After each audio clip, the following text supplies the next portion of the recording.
ఇంతవరకు మనం ఇంతకుముందు క్లాస్లో ఛందస్సు గురించి మనం చెప్పుకున్నాం.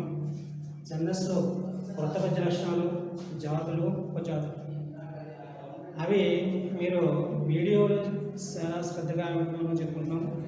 అయితే మీరు ఛందస్సు అనేది నోట్స్ తప్పనిసరిగా రాయాలి, ఫాలో అవ్వాలి. మనం ఎక్కువగా హార్డ్ వర్క్ చేయాలి. హార్డ్ వర్క్ చేస్తేనే మనం దాని మీద పట్టు సాధించవచ్చు. ఏదో నోట్స్ రాసుకుంటాము అంటే కాకుండా అది ఎక్కువగా హార్డ్ వర్క్ చేస్తే మనం క్లియర్గా మనకి తెలుస్తుంది. అయితే మనం లెసన్లకు వెళ్ళే ముందు మనం ఇంకా నెక్స్ట్ వీక్లో లెసన్కి వెళ్తాం. కాబట్టి ఆ లెసన్లకు వెళ్ళే ముందు అలంకారాల గురించి చర్చించుకుని అలంకారాలు ఏంటంటే లెసన్కి వెళ్తాం. ఈరోజు మనం చూస్తున్నట్టే అలంకారం.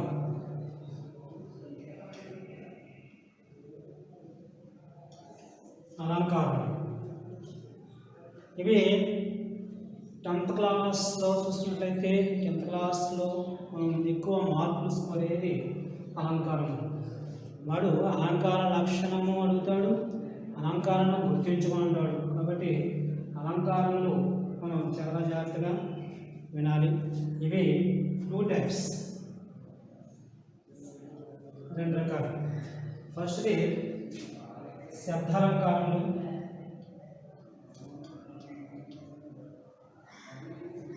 అర్థాలంకారములు.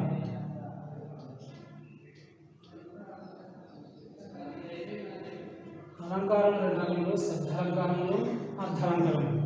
శబ్దము ప్రధానంగా ఉండే అలంకారం శబ్దాలంకారం అంటారు, అర్థము ప్రధానంగా ఉండే అలంకారం అర్థాలంకారం అంటారు. మనకి వీటిలో శబ్దం ప్రధానంగా ఉంటుంది, వీటిలో అర్థం ప్రధానంగా ఉంటుంది. జాగ్రత్తగా ఉండాలి. అసలు అలంకారం అంటే ఏమిటి? అలంకారం అంటే ఏమిటి? అలంకరణ అంటాం. అలంకరణ అంటే మనం మనిషి మామూలుగా ఉన్నప్పటికీ అలంకరించినప్పటికీ ఒక తేడా ఉంటుంది. సాదా ఉన్నట్లయితే మనం సాదా ఉంటాం, అదే అలంకరించినట్లయితే మనం హుందాగా ఉంటాం. అదే ఇక్కడ కావ్యాల్లో కానీ అలాగే పద్యాల్లో కానీ అలంకారంతో గుర్తించి రాసినట్లయితే అవి వినడానికి వినసొంపుగా ఉంటాయి. మనిషికి ఏ విధంగా అలంకారం ఎంత అవసరమో ఈ కావ్యాలు కూడా అలంకారం అంత అవసరం. కాబట్టి వీటి గురించి మనం చెప్పుకుందాము. అంటే ఆ అలంకారంలో వాక్యంలో ఉన్నట్లయితే అది మనకు చదవడానికి అలాగే చదివింపజేయడానికి ఎక్కువగా దోహదపడుతుంది. కాబట్టి మనం ఈరోజు ఈ 2 అలంకారాలను చెప్పుకుందాం. శబ్దం ప్రధానమైన అలంకారం శబ్దాలంకారం అంటారు, అర్థం ప్రధానమైన అలంకారం అర్థాలంకారం అంటారు. అయితే ఈరోజు మనం శబ్దాలంకారం చెప్పుకుందాం. శబ్దము ప్రధానమైన అలంకారం శబ్దాలంకారం. అయితే శబ్దము ప్రధానమైన అలంకారం శబ్దాలంకారం అంటారు. శబ్దాలంకారం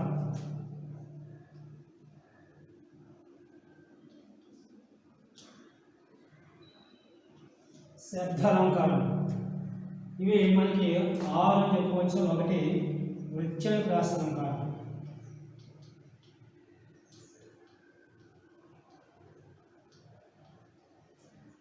2 చేకానుప్రాస అలంకారం,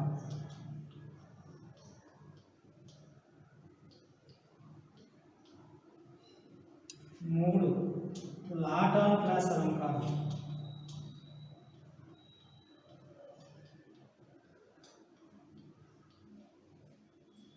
4 యమకం, 5 ముక్త పదగస్తం,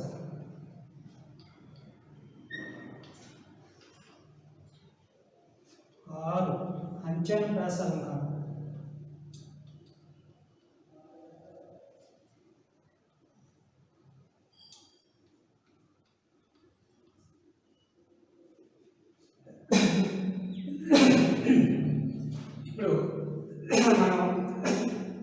6 నేర్చుకుందాం.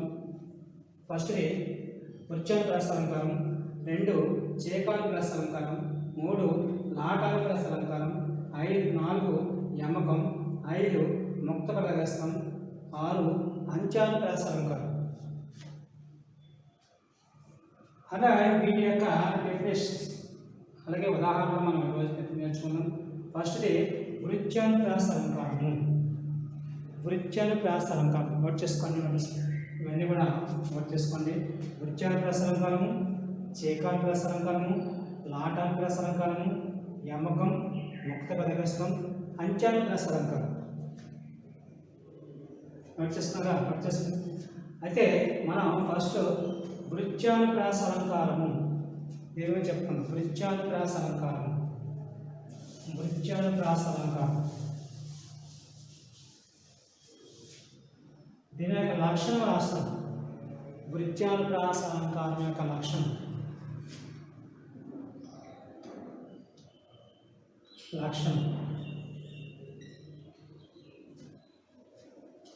ఒక అల్లు అనేక సార్లు ఆవృతం అయినట్లయితే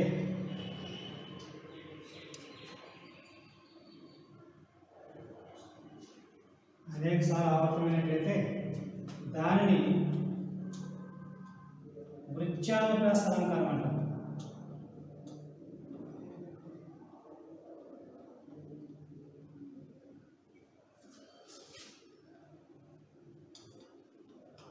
ఇది ఒక అల్లు అనేక సార్లు ఆవృతమైతే దానిని వృత్యానుప్రాస అలంకారం అంటాము. ఒక వాక్యంలో కానీ పద్యపాదంలో కానీ ఒక అల్లు అంటే ఒక అక్షరం అనేక సార్లు వచ్చినట్లయితే దాన్ని వృత్యానుప్రాస అలంకారం అంటాము. అది ఒక అల్లు అనేక సార్లు ఆవృతమైతే దాన్ని వృత్యానుప్రాస అలంకారం అంటాము.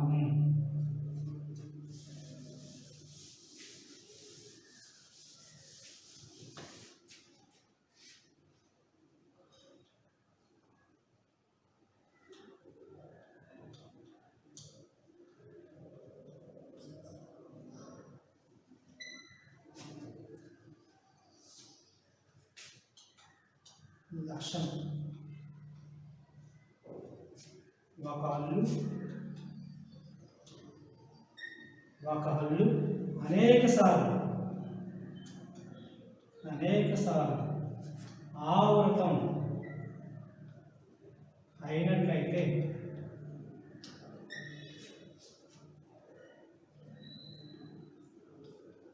దానిని వృత్యానుప్రాస అలంకారం అంటాం.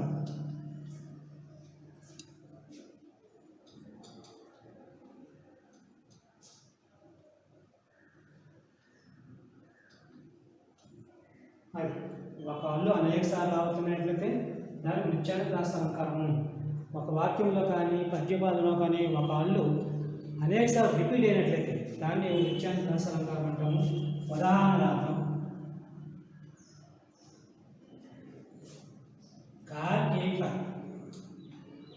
కేకి కాని కేకి కాక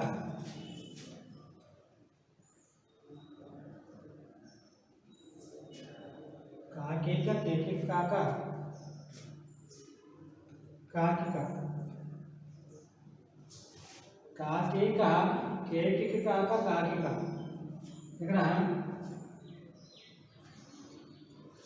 కాకిక కేకి కేకి అంటే నెమలికి కాకుండా కాకి ఉంటుందని చెప్పారు. ఇక్కడ అనేక సార్లు అవుతుంది కా కా కా కా కా కా కా కా.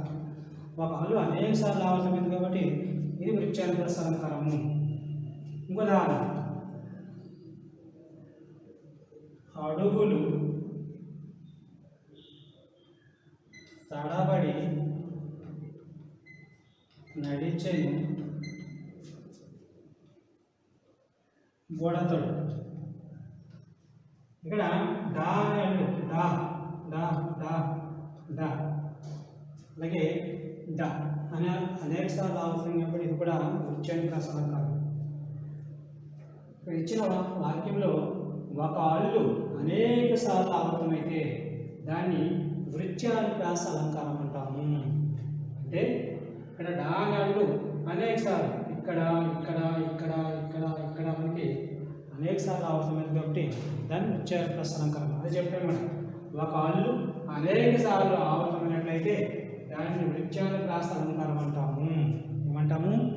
దానిని వృత్యానుప్రాస అలంకారం అంటాము. నోట్ చేసుకోండి.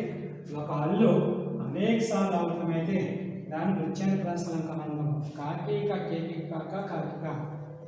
ఇక్కడ కా అనేది అనేక సార్లు వెంట వెంటనే వచ్చేస్తుంది కాబట్టి ఇది వృత్యానుప్రాస అలంకారం. అడుగులు తడబడి నడిచిన పడుతుడు. ఇక్కడ డా అల్లు అనేక సార్లు వచ్చింది కాబట్టి ఇది కూడా మనకి వృత్యానుప్రాస అలంకారం అవుతుంది. నెక్స్ట్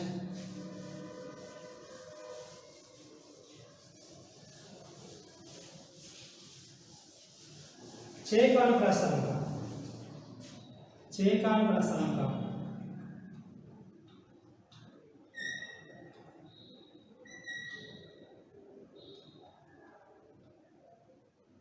చేకానుప్రాస అలంకారం రెండోది. ఇక్కడ అల్లుల జంటలు అర్ధభేదంతో వెంట వెంటనే వచ్చినట్లయితే దాన్ని చేకానుప్రాస అలంకారం అంటాము. అల్లుల జంటలు లక్షణం.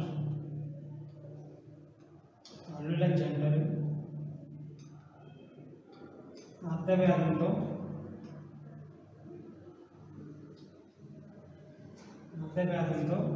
వెంట వెంటనే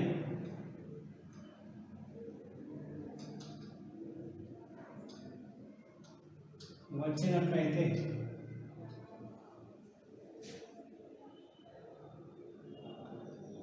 దాన్ని చేకానుప్రాస అలంకారం అంటాం.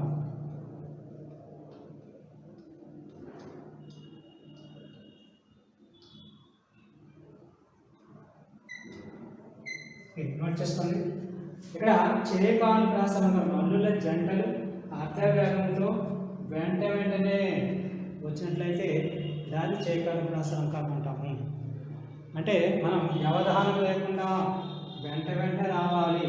అల్లుల జంటలు వ్యవధానం లేకుండా పక్క పక్కనే వస్తే దాన్ని చేకానుప్రాస అలంకారం అంటాము.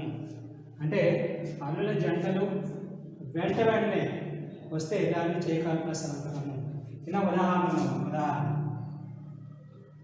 అనాథ, నాథ, నంద, నందన, నీకు, వంద, వందన. ఇక్కడ అనాథ, నాథ, నంద, నంద, వంద. ఇక్కడ వెంట వెంటనే వచ్చాయి నాథ, నంద, నంద. అంటే అనాథ అంటే దీని అర్థం వేరు, నంద అంటే దీని అర్థం వేరు, వంద అంటే వందన వేరు. కాబట్టి ఆ పక్కనే రావాలి. అల్లుల జంటలు పక్కనే వచ్చినట్లయితే ఎలా రావాలి? అర్ధభేదంతో వచ్చినట్లయితే దీన్ని చేకానుప్రాస అలంకారం అంటాము. అల్లుల జంటలు అర్ధభేదంతో వెంటనే వచ్చినట్లయితే దాన్ని చేకానుప్రాస అలంకారం అంటాము. ఇక్కడ అల్లుల జంటలు అంటే ఈ జంట, ఇది జంట అంటాం, ఇది జంట. వంద జంట ఎలా రావాలి? అర్ధవ్యాధంతో వెంటనే వచ్చినట్లయితే దాన్ని చేకానుప్రాస అలంకారం అంటాము. అల్లుల జంటలు అర్ధవ్యాధంతో వెంటనే వచ్చినట్లయితే దాన్ని చేకానుప్రాస అలంకారం అంటాము. వచ్చేసిన అర్థమైందా? ఇక్కడ చేకానుప్రాస అలంకారం అంటే ఏమిటి? అల్లుల జంటలు అర్ధభేదంతో వెంటనే వచ్చినట్లయితే దాన్ని చేకానుప్రాస అలంకారం అంటాము.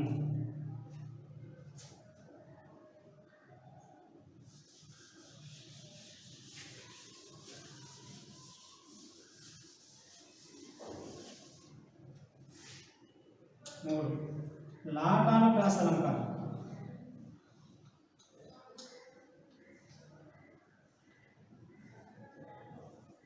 లాటానుప్రాస అలంకారం జాతర. లాటానుప్రాసనం అర్థభేదం లేకపోయినప్పటికీ తాత్పర్య భేదంతో ఒక పదము వెంటనే వచ్చినట్లయితే దాన్ని లాటానుప్రాస అలంకారం అంటాము. అర్థభేదం లేకపోయినప్పటికీ తాత్పర్య భేదంతో ఒక పదము వెంటనే వచ్చినట్లయితే దాన్ని లాటానుప్రాస అలంకారం అంటాము. అర్థభేదం ఉండదు, దాని అర్థము దీని అర్థము ఒకటే ఉంటుంది, కానీ ఇక్కడ తాత్పర్యంలో భేదం కనిపిస్తుంది కాబట్టి దాన్ని లాటానుప్రాస అలంకారం అంటాము. లక్షణం అర్థభేదం లేకపోయినప్పటికీ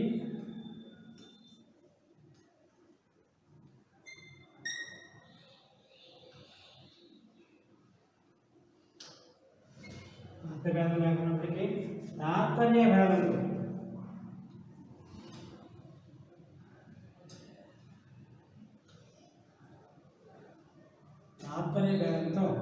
ఒక పదము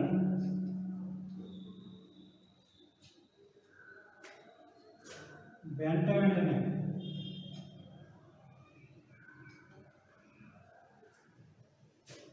వచ్చినట్లయితే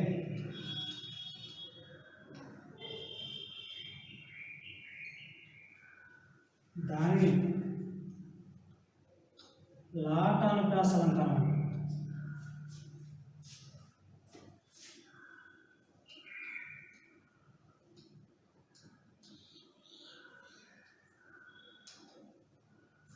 చూడండి, ఇక్కడ అర్థభేదం లేకపోయినప్పటికీ తాత్పర్య భేదంతో ఒక పదము వెంటనే వచ్చినట్లయితే దానిని లాటానుప్రాస అలంకారం అంటాము. అర్థభేదం లేకపోయినప్పటికీ తాత్పర్య భేదంతో ఒక పదము వెంటనే వచ్చినట్లయితే దాన్ని లాటానుప్రాస అలంకారం అంటాము. నోట్ చేసుకోండి, అర్థభేదం లేకపోయినప్పటికీ తాత్పర్య భేదంతో ఒక పదము వెంటనే వచ్చినట్లయితే దానిని లాటానుప్రాస అలంకారం అంటాము. ఇక్కడ చెప్పుకున్నంత ముందు చైకానుప్రాస అలంకారం అంటే ఏమిటి? అల్లుల జంటలు అర్థభేదంతో వెంటనే వచ్చినట్లయితే దాన్ని చైకానుప్రాస అలంకారం. ఇక్కడ అర్థభేదం లేకపోయినప్పటికీ తాత్పర్య భేదంతో ఒక పదం వెంటనే వచ్చినట్లయితే దాన్ని ఏమంటాము? లాటానుప్రాస అలంకారం అంటాము. ఉదాహరణ, అమ్మ చూపించే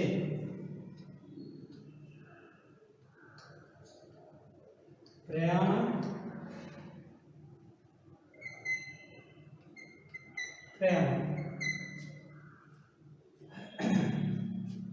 అమ్మ చూపించే ప్రేమ.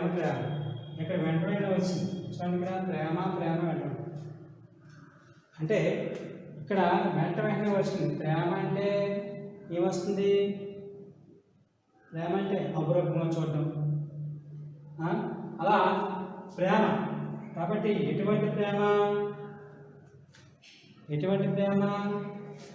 అమ్మ చూపించే ప్రేమ ఎటువంటి ప్రేమ? చాలా ధన్యమైన ప్రేమ అనే ఇక్కడ అర్థం వస్తుంది. కాబట్టి ఇది ఏ అలంకారం అవుతుంది? లాటానుప్రాస అలంకారం అవుతుంది. ఈ అర్థం ఇక్కడ ఈ ప్రేమను అర్థం అవుతుంది. ఏమని? ఇంకా స్వచ్ఛమైన ప్రేమ. ఏ ప్రేమ? స్వచ్ఛమైన ప్రేమని అర్థం అవుతుంది. కాబట్టి ఇక్కడ తాత్పర్యంలో భేదం కనిపిస్తుంది. కాబట్టి మనం దీన్ని ఏమన్నాము? లాటానుప్రాస అలంకారం అన్నాము. ఇంకో ఉదాహరణ, కమలాక్షి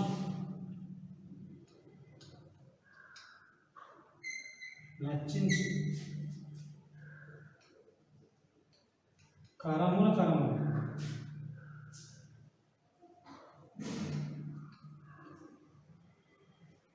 ఇక్కడ కమలాక్షి నచ్చించు కరముల. ఇక్కడ కరములు అంటే చేతులు, ఎటువంటి చేతులు? విష్ణుమూర్తిని పూజించే కమలాక్షి అంటే కమలము అంటే అక్షరగలాడు విష్ణుమూర్తి. విష్ణుమూర్తిని పూజించే చేతులు ఎటువంటి చేతులు? ధన్యమైన చేతులు. ఇది ధన్యమైన చేతులు అనే ఇక్కడ తాత్పర్యంలో భేదం కనిపిస్తుంది. కాబట్టి ఇది ఏ అలంకారం అవుతుంది? లాటానుప్రాస అలంకారం అవుతుంది. అర్థం ఉండదు. కరమలంటే చేతులు. కాబట్టి తాత్పర్యంలో భేదం కనిపిస్తుంది. కాబట్టి ఇది మనకి లాటానుప్రాస అలంకారం అంటాము. అంటే అర్థభేదం లేకపోయినప్పటికీ తాత్పర్య భేదంతో ఒక పదము వెంటనే వచ్చినట్లయితే దాన్ని లాటానుప్రాస అలంకారం అంటాము. అది నోట్ చేసుకోండి. ఇక్కడ 2 ఉదాహరణలు రాయాలి. అర్థభేదం లేకపోయినప్పటికీ తాత్పర్య భేదంతో ఒక పదం వెంటనే వచ్చినట్లయితే దానిని ఏమంటాము? లాటానుప్రాస అలంకారం అంటాము.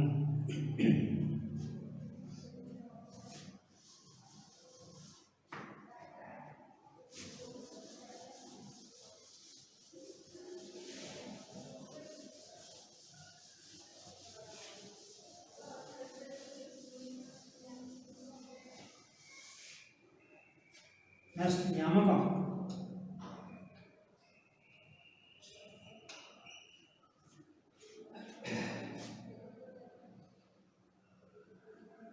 నాలుగు యమకం. యమకం అంటే ఇక్కడ అచ్చులలో కానీ అల్లుల్లో కానీ ఎటువంటి మార్పు అక్షరాల సమూహం అర్ధభేదంతో వాక్యంలో మళ్ళీ మళ్ళీ ప్రయోగించినట్లయితే దాన్ని యమకం అంటాము. యమకం అంటే అచ్చులలో కానీ అల్లుల్లో కానీ ఎటువంటి మార్పు లేనట్టి అక్షరాల సమూహం వాక్యంలో మళ్ళీ మళ్ళీ ప్రయోగించుకున్నట్లయితే దాన్ని యమకం అంటాము. లక్షణవాసం అచ్చులలో కానీ హల్లుల్లో కానీ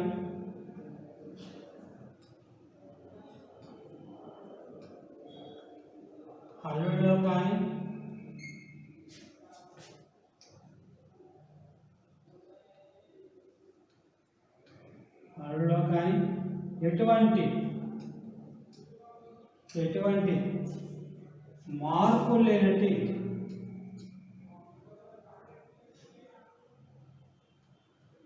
మార్పు లేనట్టి అక్షరాల సమూహం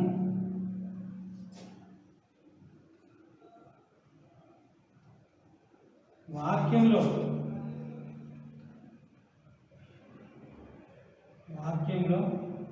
మళ్ళీ మళ్ళీ ప్రయోగించినట్లయితే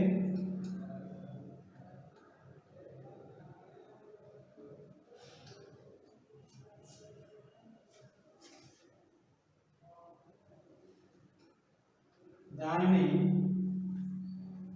యమకం అంటాం.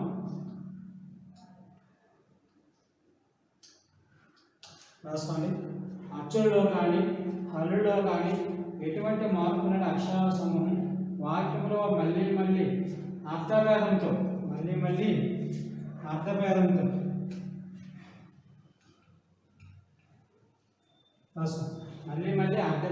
ప్రయోగించినట్లయితే దాన్ని యమకం అంటాము. అచ్చుల్లో కానీ హల్లుల్లో కానీ ఎటువంటి మార్పు లేని అక్షరాల సమూహం ఆ వాక్యంలో మళ్ళీ మళ్ళీ అర్థభేదంతో ప్రయోగించినట్లయితే దాన్ని యమకం అంటాము. అచ్చుల్లో కానీ హల్లుల్లో కానీ ఎటువంటి మార్పు లేనట్టి అక్షరాల సమూహం వాక్యంలో మళ్ళీ మళ్ళీ అర్థభేదంతో ప్రయోగించబడినట్లయితే దాన్ని యమకం అంటాము.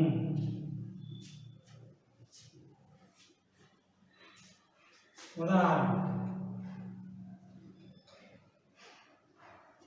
లేమ ధనుజులను గెలవలేమ.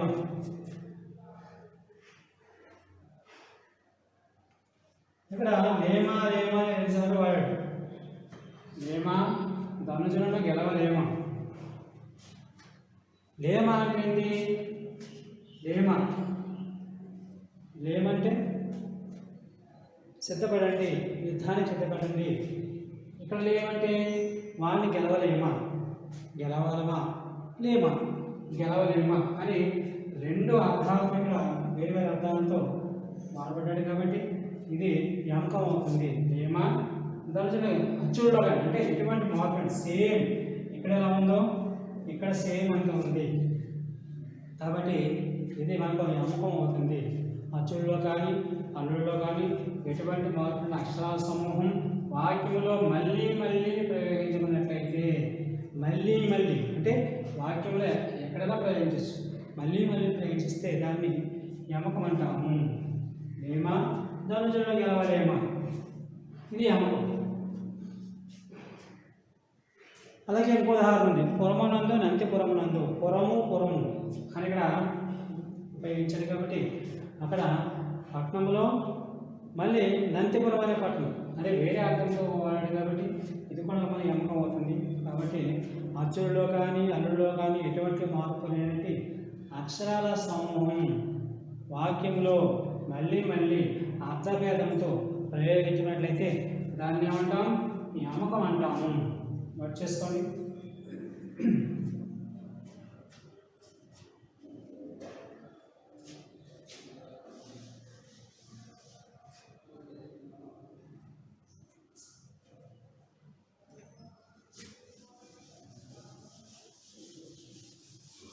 నెక్స్ట్ 5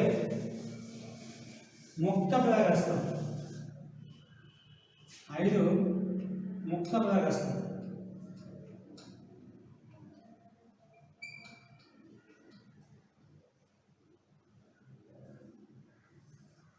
ముక్త పదగస్తం.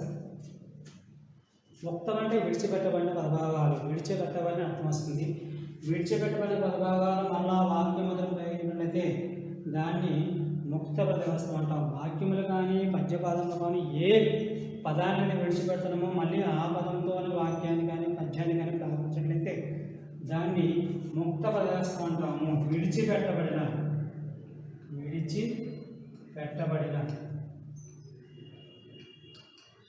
విడిచిపెట్టబడిన పదభాగాలతో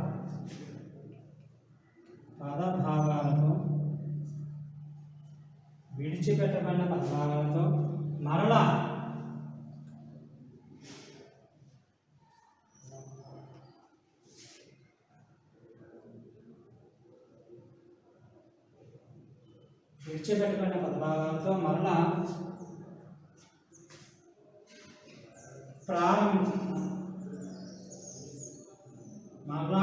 ప్రారంభించినట్లయితే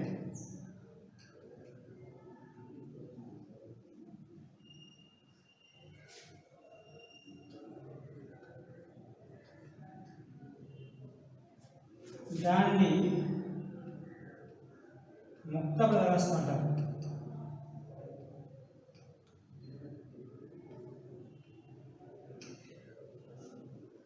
విడిచిపెట్టబడిన పదభాగాలతో మరలా ప్రారంభించినట్లయితే దాన్ని ముక్త పదగస్తం అంటాము.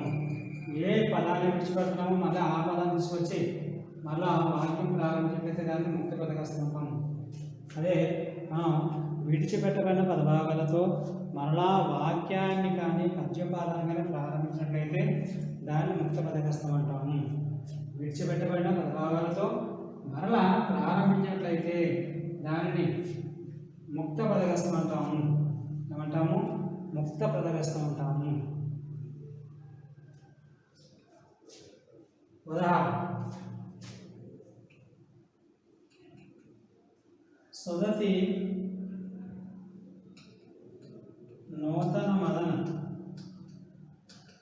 ఇక్కడ మదన విడిచిపెట్టాం. మదనతో అని స్టార్ట్ చేయాలి. మదన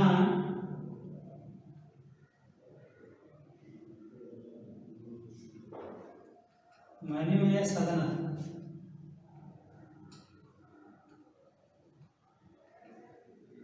సదన మదన మదన సదన గజరదన.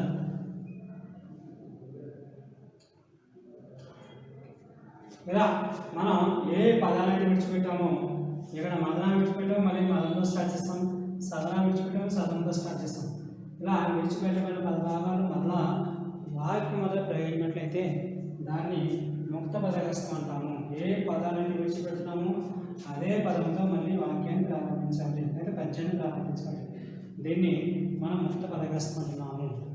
విడిచిపెట్టబడిన పదభాగాలతో మరలా వాక్యాన్ని ప్రారంభించినట్లయితే దాన్ని ముక్త పదగస్తం అంటున్నాము. వచ్చేసుకోండి. విడిచిపెట్టబడిన పదభాగాలతో మరలా ప్రారంభించినట్లయితే దానిని ముక్త పదగస్తం అంటాము. సుదతి నూతన మదన. మదన మణిమే సదన. సదన గజరదన. ఇక్కడ మదన మదన, సదన సదన. ఇలా మనం ఏ పదాన్ని అయితే ఎండ్ అయిందో అదే పదం తీసుకొచ్చి మన వాక్యాన్ని పద్యాన్ని ప్రారంభించాం. కాబట్టి ఇది ఏ అలంకారము? ముక్త పదగస్త అలంకారం. అలంకారము ముక్త పదగస్తము.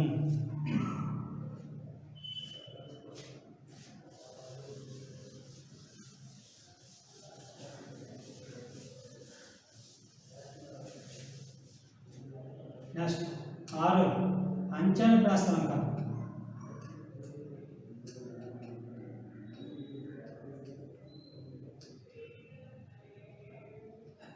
అంచనుప్రాస అలంకారం. అంచె అంటే చివర. అంచె అంటే చివర.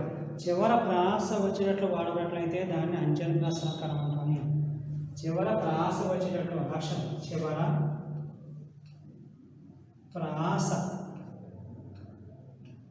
వచ్చేటట్లు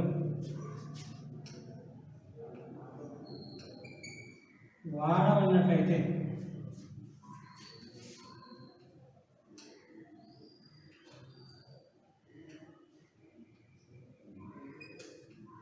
దాన్ని అంచెల ప్రాస అలంకారం.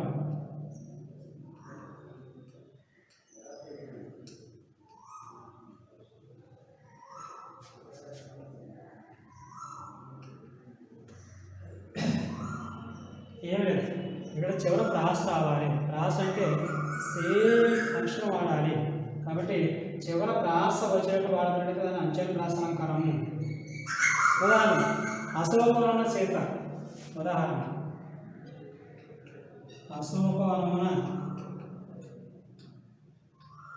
సీత. సీత అంటే చివరి మళ్ళీ మనకి ఏం రావాలి? తాను అక్షరంతో ఎండాలి. తాను అక్షరంతో ఎండవాలి. ఏమంటాం? విలపించను విలపించను శోకము చేత. అది అశోకమున సీత, విలపించను శోకము చేత. ఇది ప్రాస. సేమ్ అక్షరం చివర రావాలి.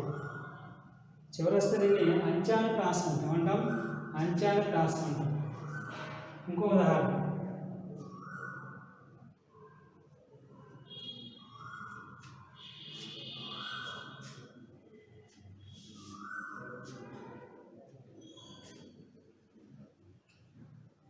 నవ్వులాంటి నువ్వు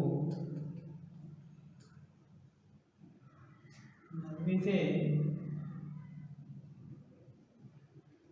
అందమైన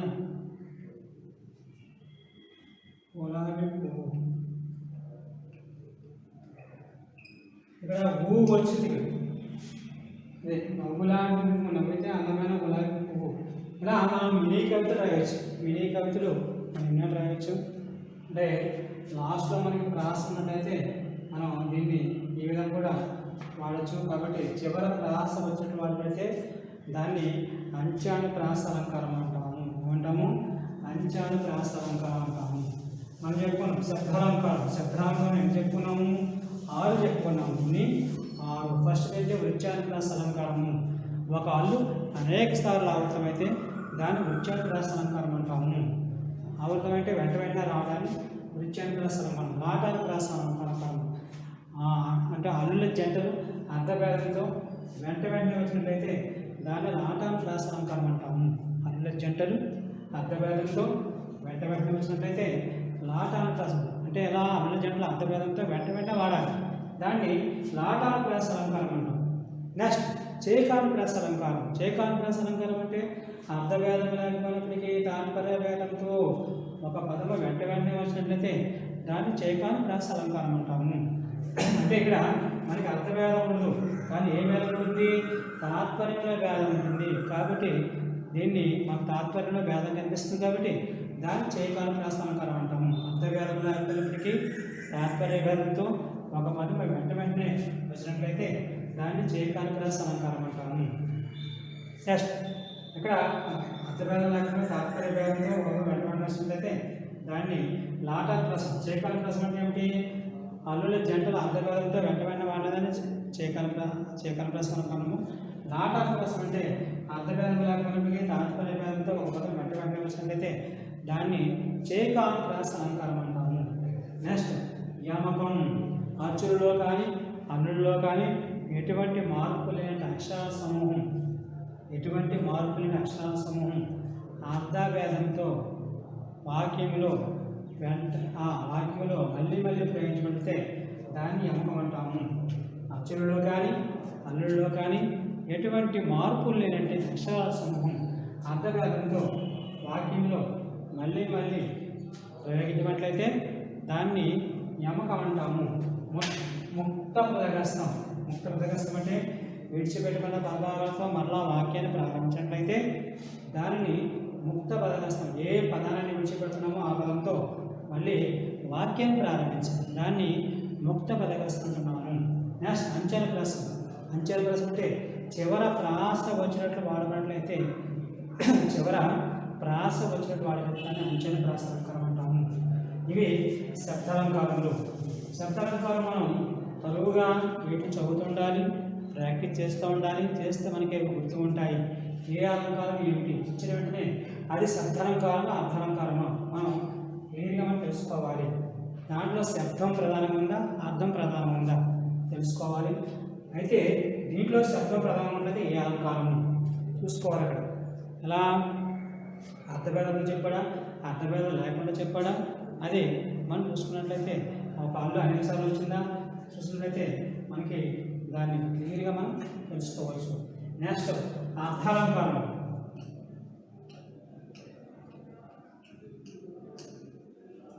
అర్థాలంకారం ఇక్కడ అర్థం ప్రధానమైన అలంకారాన్ని అర్థాలంకారం అంటాము. దీంట్లో మనకి శబ్దం కంటే అర్థం ప్రధానంగా ఉంటుంది. దాన్ని అర్థము ప్రధానంగా ఉండే అలంకారము అర్థాలంకారం అంటాము. అర్థము ప్రధానంగా ఉండే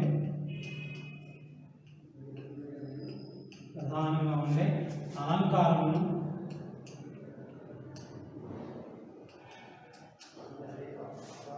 అర్థాలంకారం అంటారు.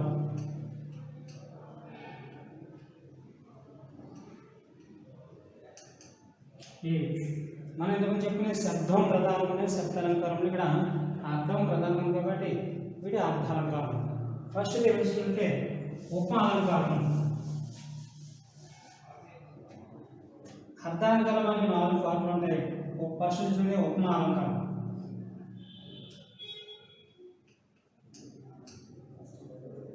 ఉపమాలంకారం ఉపమాలంకారం అంటే ఉపమేయమును ఉపమానంతో మనోహారంగా పోల్చి చెప్పబడినట్లయితే దీన్ని ఉపమాలంకారం అంటారు. ఉపమేయము లక్షణం.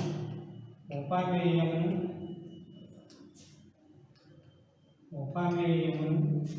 ఉపమానంతో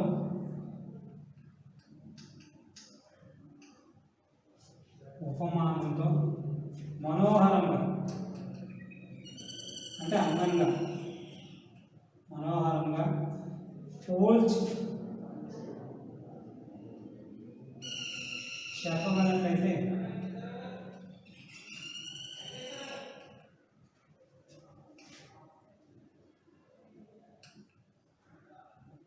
దానిని ఉపమాలంకారం.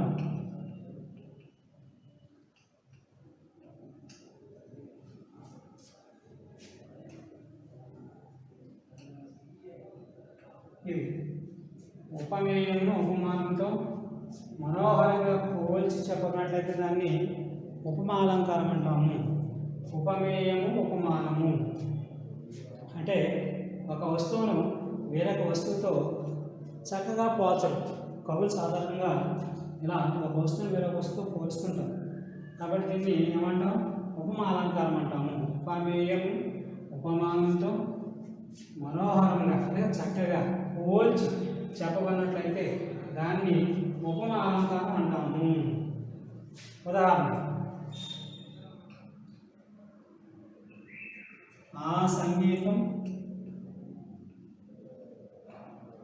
అమృతం వలె.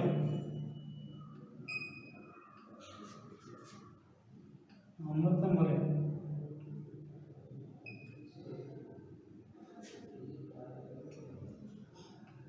మనోహరంగా ఉంది. అమృతం వలె మధురంగా ఉంది.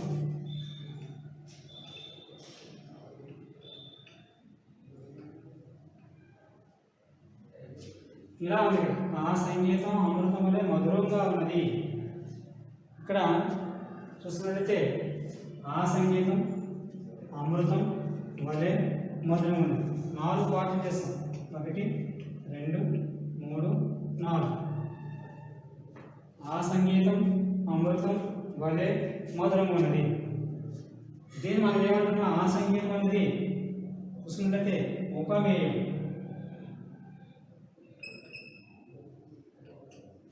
మధురమైన అమృతం అనేది ఉపమానం.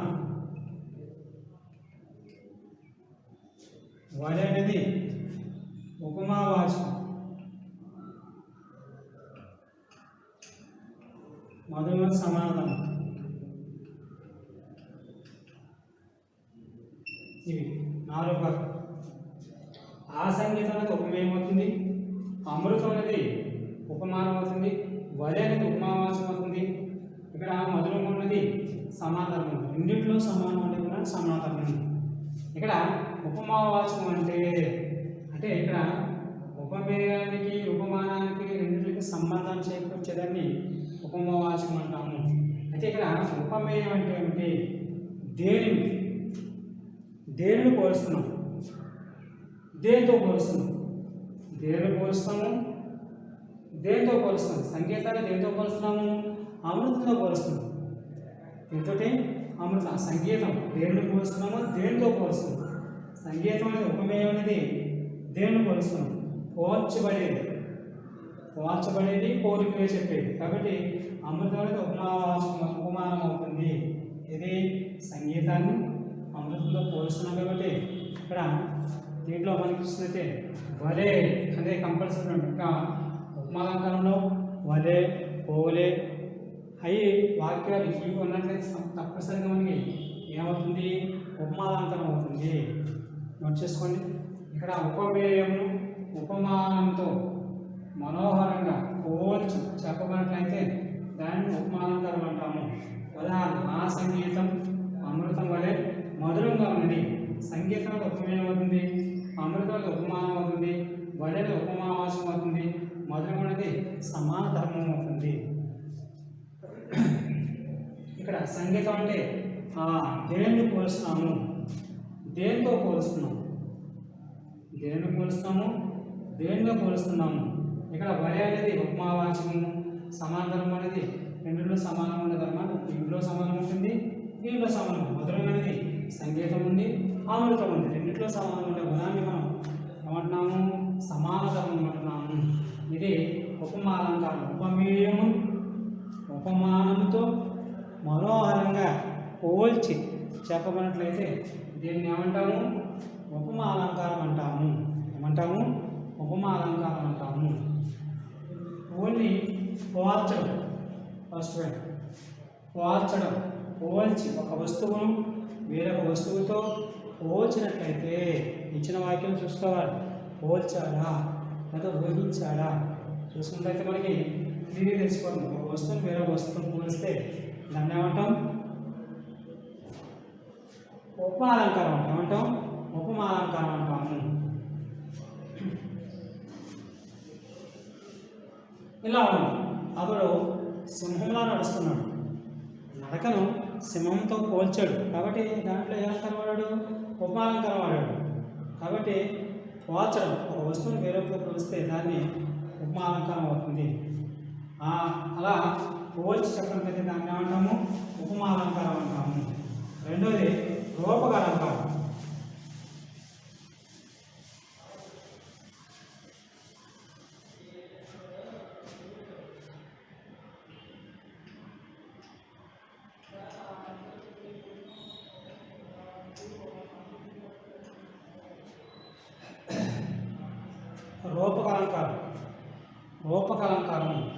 రూపకాలంకారం మనకి 2 డెఫినేషన్ ఉన్నాయి. 1, 2. ఫస్ట్ది అభేదం చెప్పడం, రెండోది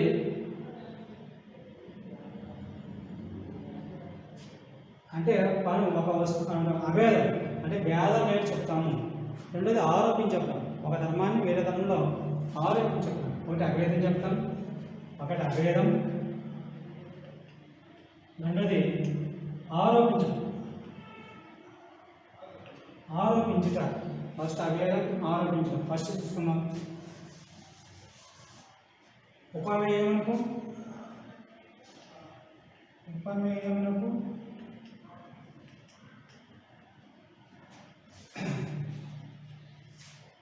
ఉపమానమునకు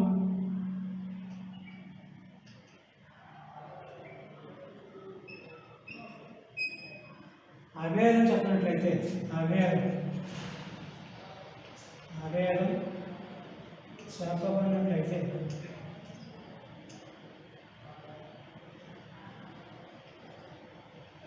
దానిని రూపకాలంకారం.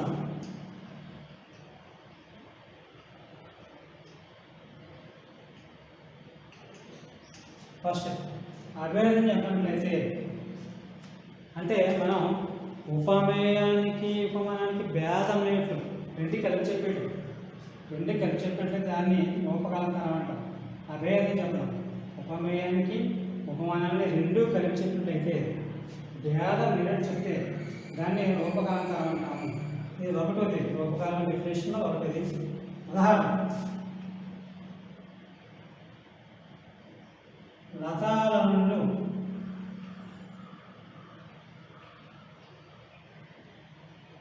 రాజుపై కుసుమాక్ష చదివే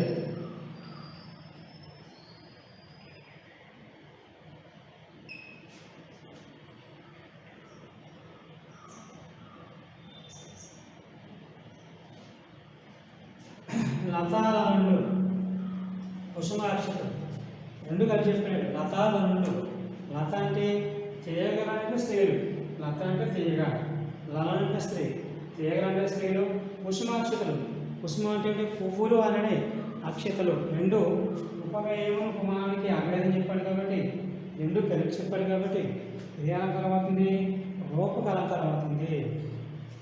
అంటే లతానంలో రాజుపై కుసుమాక్షలు అంటే రెండు ఉపమేయానికి ఉపమానానికి అభేదం చెప్పబడింది కాబట్టి భేదం లేదని చెప్పబడింది కావున ఇది ఏ అలంకారం అవుతుంది, రూపకాలంకారం అవుతుంది. ఇంకోది రుద్రమ్మ చండీశ్వరదేవి వలె శత్రు రక్తము జలజల పారించే సరేవులా అంటే రుద్రమ్మ చండీశ్వరదేవి వేరు కాదు ఒకటే. రుద్రమ్మ చండీశ్వరదేవి వలె ఎలా ఉంది, చండీశ్వరదేవి వల్ల రుద్రమ్మ ఒకటే, చండీశ్వరదేవి ఒకటి, రెండు ఒకటే. ఉపమేయానికి ఉపమానానికి రెండు కలిపి చెప్పాడు కాబట్టి ఇది కూడా మనకి రూపకాలంకారం అవుతుంది. ఇది వచ్చేసుకోండి. నెక్స్ట్ రూపకాలంకారం రెండు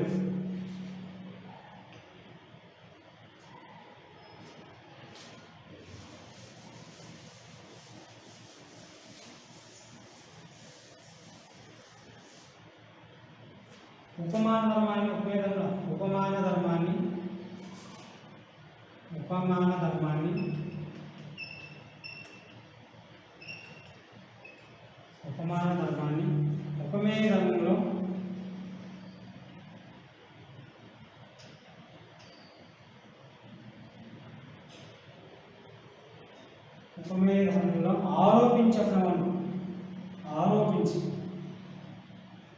ఆరోపించి చెప్పబడినట్లయితే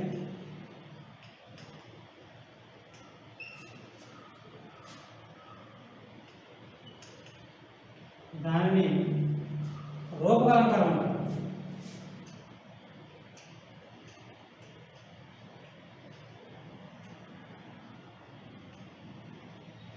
అది ఉపమేయ ధర్మాన్ని ఉపమాన ధర్మాన్ని ఉపమేయ ధర్మంలో ఆరోపించడం, ఒక ధర్మాన్ని వేరే ధర్మంలో ఆరోపించడం, దాన్ని రూపకాలంకారం అంటాం. ఇలా ఇచ్చారు. ఉదాహరణ సంసార సాగరాన్ని తరించడం,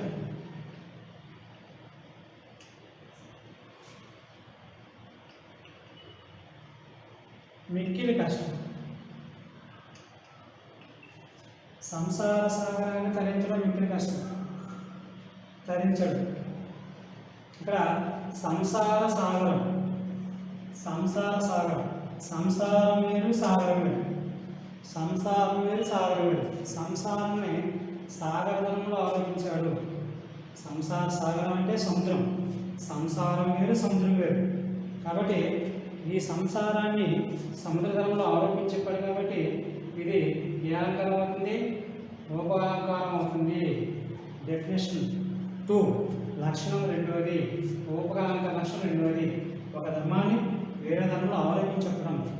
అదే చెప్పండి, ఉపమాన ధర్మాన్ని ఉపమేయ ధర్మంలో ఆరోపించి చెప్పినట్లయితే దాన్ని రూపకాలంకారం అంటారు. సంసారాన్ని సాగర ధర్మంలో ఆరోపించబడి కాబట్టి ఇది ఒక సంసారం వేరు సాగరం వేరు. ఆరోపించడం అంటే సంసారాన్ని తరించడం అంటే ఇక్కడ సముద్రమైన ఏదొచ్చు, కానీ సంసారాన్ని ఈదడం అంటే మోయడం కష్టమని ఇక్కడ చెప్పబడింది. కాబట్టి ఇక్కడ ఒక ధర్మాన్ని వేరే ధర్మంలో ఆరోపించి చెప్పబడింది. అంటే చెప్తున్నాం ఇక్కడ జ్ఞాన జ్యోతి. జ్ఞానం వేరు, జ్యోతి వేరు. ఆ జ్ఞానాన్ని జ్యోతిరంలో ఆరోపించడం. జ్ఞానం అంటే జ్యోతి. ఇది కూడా రూపాలంతరం అవుతుంది. అజ్ఞానం వేరు, తిమిరి వేరు. కాబట్టి అజ్ఞానం అనేది తిమిరం. దయావర్షం. దయ అంటే వర్షం. దయ వేరు, వర్షం వేరు. దయని వర్షధరంలో ఆరోపించేప్పటికి కాబట్టి ఇది కూడా మనకి రూపాలంతరం. ఒక ధర్మాన్ని వీరధము. మీరు అన్నిటి వచ్చినట్లయితే ఏ పెట్టాలి? రూపకలంకారము. ఇచ్చిన వాక్యంలో అన్నిటి వస్తే రూపకలంకారము. దయావర్షం. దయ అంటే వర్షము. ఇలా మనకి రూపకలంకారం రెండు డెఫినేషన్ ఫస్ట్ చెప్పుకున్నాము.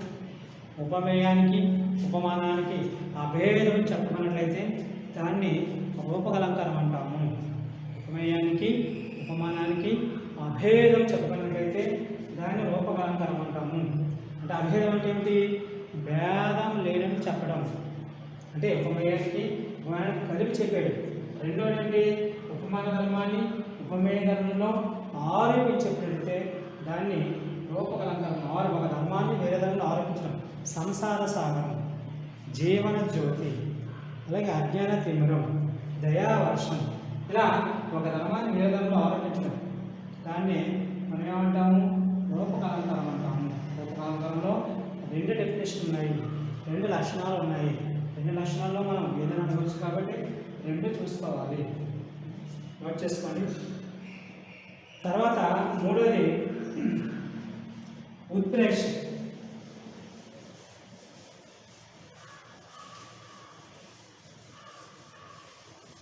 ఉత్ప్రేక్ష అలంకారం.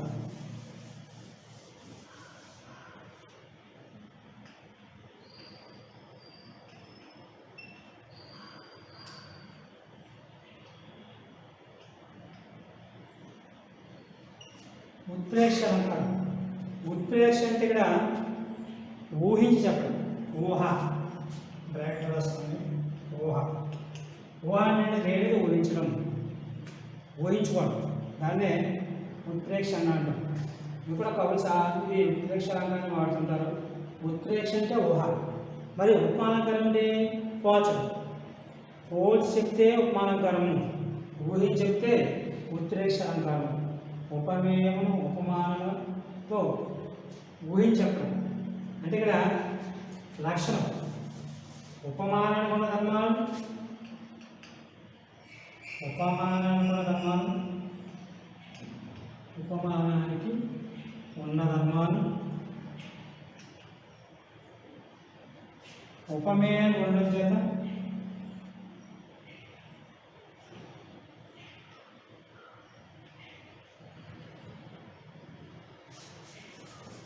మనం ఉన్న ధర్మాలు ఉపమేయం ఉండడం చేత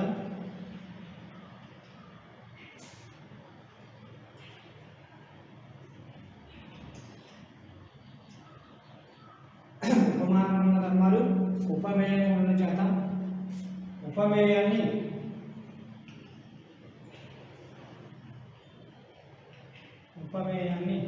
ఉపమానంగా ఊహించి చెప్పమన్నట్లయితే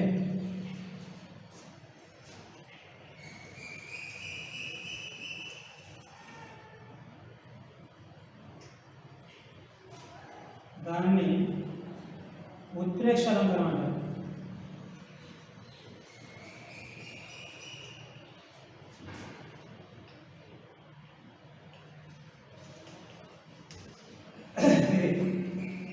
ఉపమానం ఉన్న ధర్మాలు ఉపమేయాన్ని కొనడం చేత ఉపమేయాన్ని ఉపమానంగా ఊహించి చెప్పబడినట్లయితే దాన్ని ఉత్ప్రేక్ష అలంకారం అంటాము.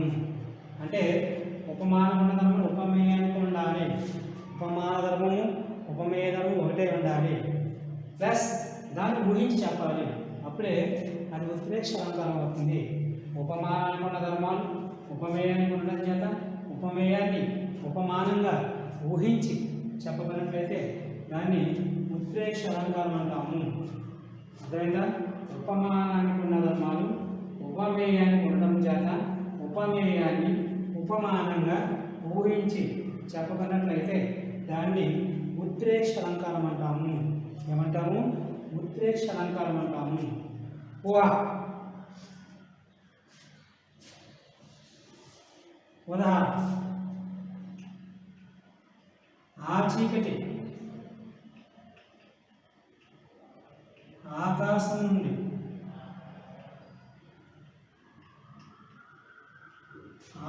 నుండి కురియుచున్న కాటుక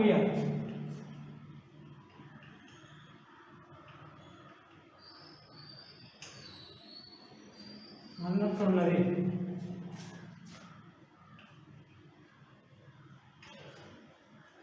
ఇలా ఇచ్చి ఆ చీకటి ఆకాశం నుండి కురియుచున్న కాటుకే అన్నట్టున్నది. ఇక్కడ ఉపమేయం ఏమిటి? ఆ చీకటి. ఉపమానం ఏమిటి? కాటుక. ఇక్కడ ఉపమానానికి ఉన్న ధర్మాలు, దీనికి ఉన్న ధర్మాలు, దీంట్లో ఉన్నదంతా దీనిగా ఊహించు. ఉపమేయాన్ని ఉపమానంగా ఊహించి చెప్పినట్లయితే దాన్ని ఉత్ప్రేక్షాలంకారం అంటాము. ఉపమానానికి ఉన్న ధర్మాలు ఉపమేయం ఉండడం చేత ఉపమేయాన్ని ఉపమానంగా ఊహించి చెప్పినట్లయితే దాన్ని ఉత్ప్రేక్ష అలంకారం అంటాము. చెప్పాము. ఆ చీకటి ఇది ఉపమేయము, ఇది ఉపమానము. అదే ఇక్కడ చీకటి యొక్క ధర్మం ఏమిటి చెప్పండి? చీకటి యొక్క ధర్మం నలుపు, కాటు యొక్క ధర్మం ఏమిటి? నలుపు. రెండు ధర్మాలు ఒకటే ఉండాలి. ఒకటే ఉన్నప్పుడే ఉత్ప్రేక్ష అలంకారం అవుతుంది. పైగా ఊహించి చెప్పాలి. అంటే చీకటి ఎలా ఊహించాము? కాటుకలా ఊహించాము. ఆ చీకటి ఆకాశం నుండి కురిచిన కాటుకైనట్లది. అంటే చీకటి దట్టంగా ఉన్నటువంటి కవి ఏం చేస్తాడు? కాటుగా అంటే ఆకాశం నుండి కాటు కురిచేస్తుందా అన్నట్లు ఇక్కడ కాటుకతో ఊహించాడు. కాబట్టి ఇది ఉత్ప్రేక్ష అలంకారం అవుతుంది. అంటే ఊహ. చీకటిని ఎలా ఊహించాడు? కాటుకలా ఊహించాడు. కాబట్టి ఇది ఉత్ప్రేక్ష అలంకారం అవుతుంది. ఇంకోటి ఆ వెన్నెల, ఈ వెన్నెల పాల వెన్నెల అన్నట్టున్నది. వెన్నెల యొక్క ధర్మం ఏమిటి? తెలుపు. పాల సముద్ర యొక్క ధర్మం ఏమిటి? తెలుపు. కాబట్టి ఆ వెన్నెలను ఎలా ఊహించాడు? పాల సముద్రంలో ఊహించబడి. కాబట్టి ఇది కూడా ఉత్ప్రేక్ష అలంకారం అవుతుంది. ఏమవుతుంది? ఉత్ప్రేక్ష అలంకారం, ఊహించి చెప్పడం. అంటే ఉపమేయాన్ని ఉపమానం ఊహించి చెప్పడం. ఉపమానం గుణ ధర్మాలు ఉపమేయాన్ని గుణం చేత ఉపమేయాన్ని ఉపమానంగా ఊహించి చెప్పబడినట్లయితే దాన్ని ఏ అలంకారం అంటాము? ఉత్ప్రేక్ష అలంకారం అంటాము. ఏమంటాము? ఉత్ప్రేక్ష అలంకారం అంటాము. వచ్చేసుకోండి. ఉత్ప్రేక్ష అలంకారం ఉపమానానికి ఉన్న ధర్మాలు ఉపమేయాన్ని ఉండడం చేత ఉపమేయాన్ని ఉపమానంగా ఊహించి చెప్పబడినట్లయితే దానిని ఉత్ప్రేక్ష అలంకారం అంటాము. ఏమంటాము? ఉత్ప్రేక్ష అలంకారం. ఆ చీకటి ఆకాశం నుండి కురిచిన కాటుకైనట్లది. ఉపమేయాన్ని ఎలా ఊహించాము? కాటుకలా ఊహించాము. కాబట్టి ఇది ఉత్ప్రేక్ష అలంకారము.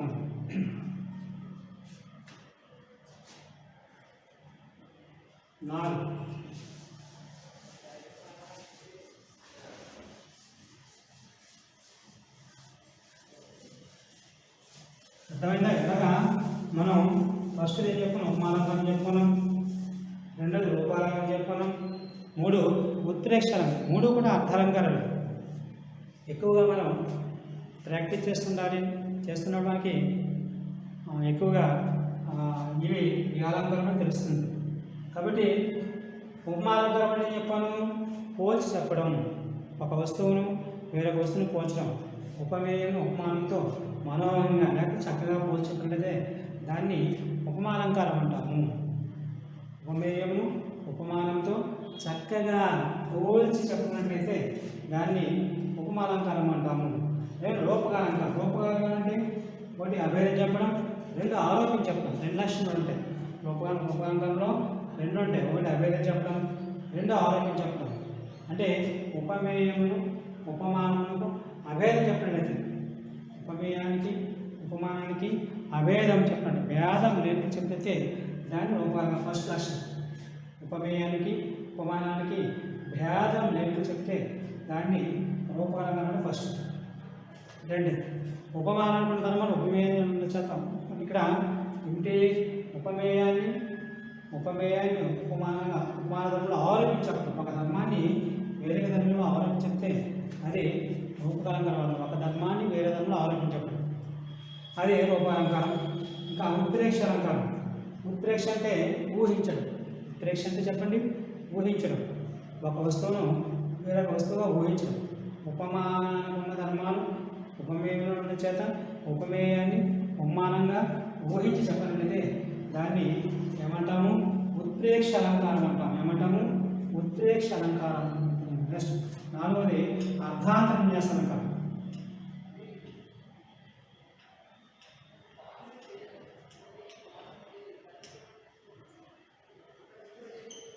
అర్థాంతర విన్యాస అలంకారం ఇది ఎక్కువగా మనకి 10th క్లాస్లో ఎక్కువగా ఇది అడుగుతున్నాడు. అర్థాంతర విన్యాస అలంకారం ఇక్కడ విశేషము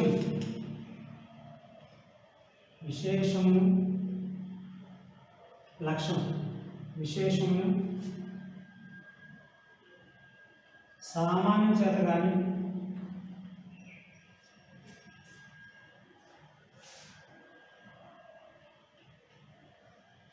విశేషము సామాన్యం చేత కానీ సామాన్యము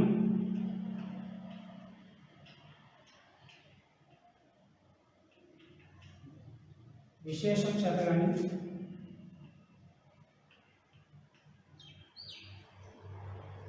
చెప్పబడినట్లయితే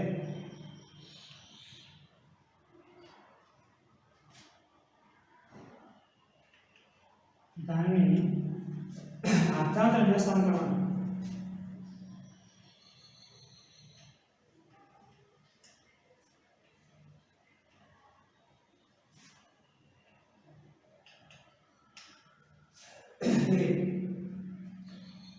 విశేషం నామవాచక వాక్యము. విశేషం సామాన్య వాక్యం చేత కానీ అలాగే సామాన్యం విశేషం చేత కానీ చెప్పినట్లయితే దాన్ని అర్థాంతర విన్యాస అలంకారం అంటాము. అంటే ఇక్కడ చూసినట్లయితే ఒక సామాన్య వాక్యం విశేషం చేత కానీ విశేషం సామాన్య వాక్యం చేత కానీ సమర్థించి చెప్పడం దాన్ని మనం ఏమంటామంటే అర్థాంతర విన్యాస అలంకారం అంటాము. ఇలా ఉదాహరించాడు.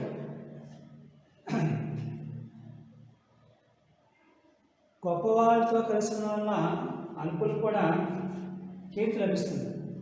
పూలతో దారం తలకెక్కును కదా ఆహరించాడు. సాధారణంగా గొప్పవాళ్ళతో కలిసి ఉండడం వల్ల అల్పులకు కీర్తి లభిస్తుంది. అల్పులు అంటే ఒక సామాన్య వ్యక్తి గొప్పవాళ్ళతో కలిసిన వల్ల వాళ్ళ పేరు పెట్టి వస్తాయి. అంటే మనం ఒక మంచి పొజిషన్ ఉన్న వ్యక్తి పక్క వెళ్ళి మనం ఉన్నట్లయితే మనం కూడా ఆ వ్యక్తిని బట్టి కీర్తి లభిస్తుంది. అలాగే పూలతో దారం తలకెక్కును కదా అన్నట్లయితే ఓన్లీ దారం మనం తలలో పట్టుకోలేము కాబట్టి పూలతో పాటుగా ఆ తలలో పెక్కే భాగ్యం దేంతో కలిగింది? ధారణ కలిగింది. వట్టి దారాన్ని తలలో ఎవరు పట్టుకోరు కాబట్టి పూలతో పాటుగా ఆ శిగలకు వెళ్ళిందంటే దేని కారణం? పూలు కారణం. కాబట్టి ఇక్కడ సామాన్యులు కూడా కీర్తి లభిస్తుంది. ఇక్కడ చూసుకున్నట్లయితే హనుమంతుడు ఉదాహరణ. హనుమంతుడు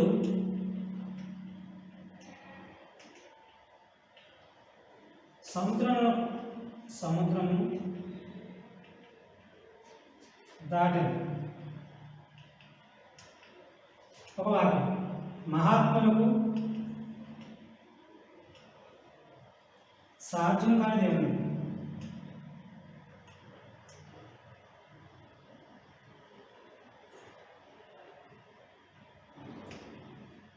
ఇక్కడ 2 వాక్యాలు ఇచ్చారు. హనుమంతుడు సముద్రంలో దాటాడు.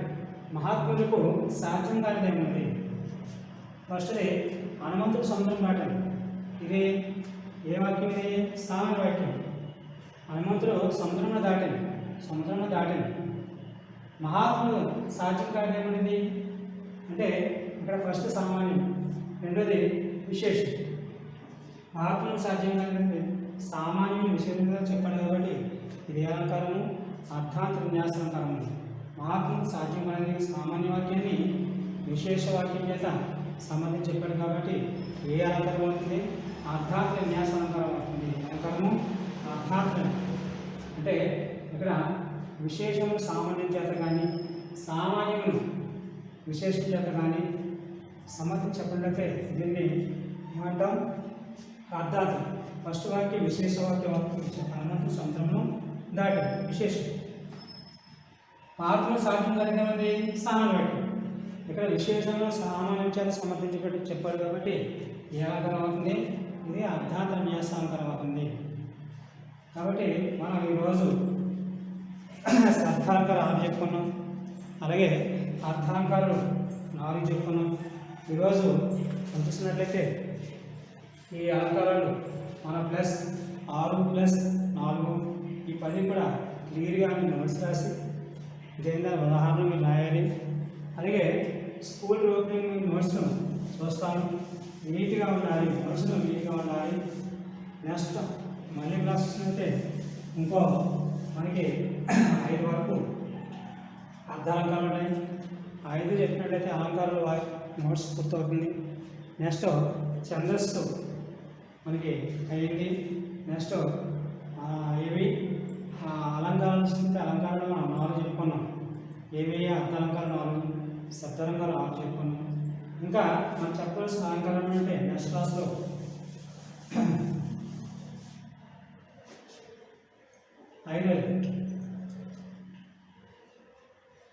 ఐదోది దృష్టాంత అలంకారం.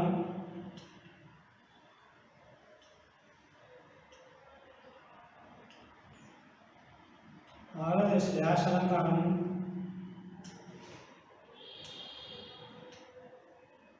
ఏడోది అతిశయోక్తి అలంకారం.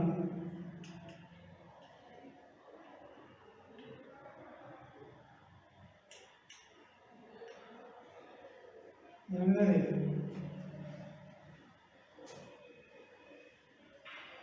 వ్యాజస్థితి.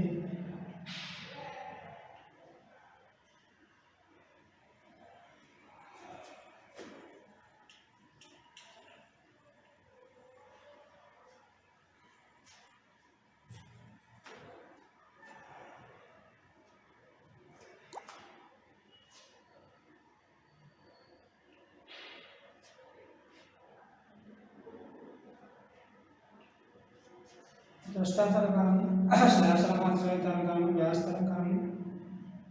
ఇంకోటి చూసినట్లయితే 9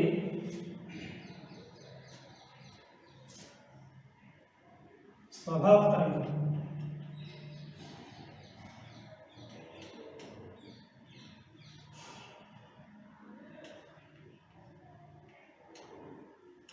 ఇవి నెక్స్ట్ క్లాస్లో చెప్పాను.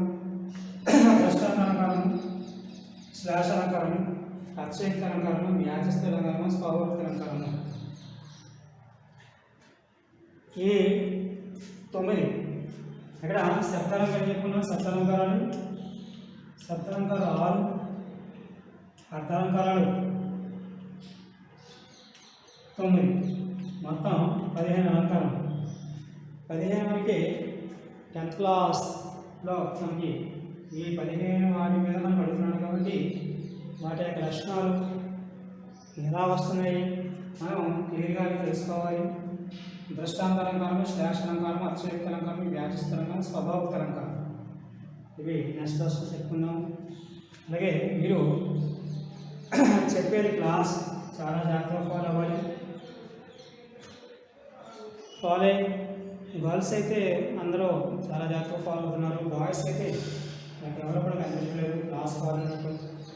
ఆ వీడియోలు విని అందరూ కూడా రెస్పాన్స్ అవుతున్నారు, కానీ బాయ్స్ అయితే రెస్పాన్స్ కావడం లేదు. మీరు క్లాస్ 1 సార్లు 2 సార్లు వినండి, విని నోట్స్ రాయండి. నోట్స్ రాసి మీరు దాన్ని ఫాలో కండి. ఫాలో కావడం అంటే క్లియర్గా చదువుకోవాలి. చదువుకొని అవి ఎప్పటికప్పుడు మనం ప్రాక్టీస్ చేస్తున్నాం మనకి క్లియర్గా అర్థమవుతుంది. మీకు మెటీరియల్ ఇచ్చారు, మెటీరియల్ చూసుకోవాలి. అలంకారం చెప్పేదానికి దానికి తేడా ఉందా ఏమిటి, అసలు సాధారణ చెప్పారు, లక్షణం ఏమిటి, ఉదాహరణ ఏమిటి, ఇవన్నీ మనం చూసుకోవాలి. చూసుకున్నప్పుడే దాని గురించి మనకు తెలుస్తుంది. అర్థమైందా? ఓకే, నెక్స్ట్ క్లాస్లో మనం వీరి గురించి చెప్పాను. Okay, thank you. అది మీరు క్లాస్ నీట్గా నోట్స్ నీట్గా రాయండి. నెక్స్ట్ క్లాస్లో వద్దాం. Okay, thank you.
చాలా